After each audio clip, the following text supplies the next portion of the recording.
புலன்களை உபயோகிக்கிற போது எந்த பொருளை பார்த்தாலும் அழுத்தமா, ஒளியா, ஒலியா, சுவையா, மனமாக நம்முடைய ஜீவகாந்த சக்தி அந்தந்த புலன்கள் வழியே மாறி வெளியேறி கொண்டே இருக்கு.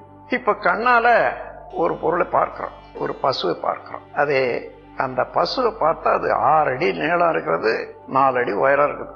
அதனுடைய ரிஃப்ளெக்ஷன், பிரதிபலிப்பு கண்ணில் படும்போது கொசு அளவில் இருக்கு. இது வெளியில இருந்து யாராயில் பார்த்தா தெரியும். நாம் பசுவை பார்க்கிறோம், பசு அதனுடைய அளவுக்கு தெரியுது. ஆனா அதனுடைய பிரதிபலிப்பு நம்ம கண்ணில் இருக்கிறத வேற யாராயிலும் பக்கத்துல இருக்கிறவங்க பார்த்தாங்கன்னா தெரியும், அது கொசு அளவில் தான் இருக்கும். அது ஏன்னா இந்த அளவு தூரத்துக்குள்ளாகவே இருக்கக்கூடிய இறைவழி தன்னிருக்க சூழ்ந்தழுத்தும் பேராற்றல் ஆகையினால அதை இறுக்கி சுருக்கி காட்டுது. அதனால்தான் அங்க சின்னதாய் போச்சு. இப்படி எந்த காட்சியும் புலன்கள் மூலமாக உடல்ல சேர்ற போது அது மூளைக்கு போய் தான் ஆகணும்.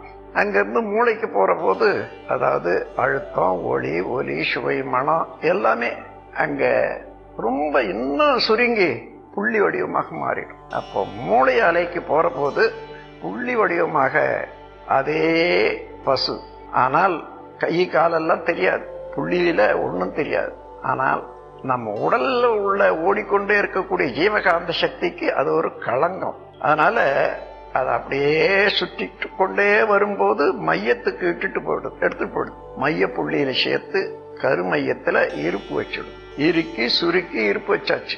ஆனா நமக்கு எப்பொழுதுமே மனம் ஒரு அலைச்சுழல் விரைவு இவ்வளவுதான் இருக்குது. அத மென்டல் ஃப்ரீக்வன்சின்னு சொல்லுவாங்க.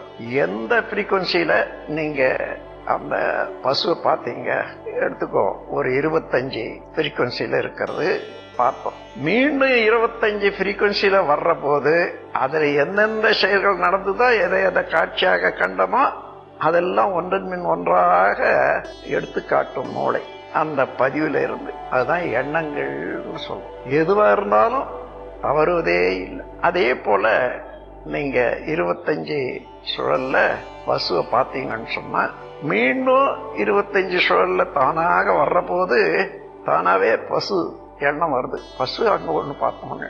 அப்படி இல்லை, நீங்களா நினைக்கிறீங்க. அந்த அளவுக்கு அது சுருங்கி அதே சுழலுக்கு கொண்டு வந்து அந்த பசு காட்டு. இதுதான் எண்ணங்கள். இததான் மனதின் செயல் என்று சொல்றோம்.